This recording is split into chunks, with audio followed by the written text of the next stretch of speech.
বাংলাদেশ জাতীয় দলে একসময় নিয়মিত সদস্য ছিলেন নাসির হোসেন, তবে বিতর্কেও কম জড়াননি।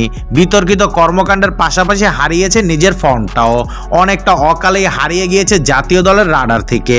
বিতর্কের শেষ অঙ্কে হয়েছে নিষিদ্ধ। টি10 লিগ খেলতে গিয়ে আইসিসি থেকে শাস্তি পান নাসির।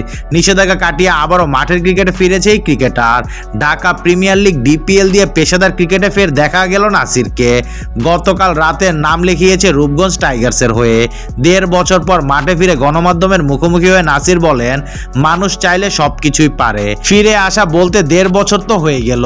আমি একটু আনলাকি এই কারণে বলবো যে আমার 1.5 বছর যেখান থেকে শুরু হয়েছে আমি 2টা মৌসুম মিস করে ফেলেছি, 2টা বিপিএল আর এটা সহ 2টা প্রিমিয়ার লিগ।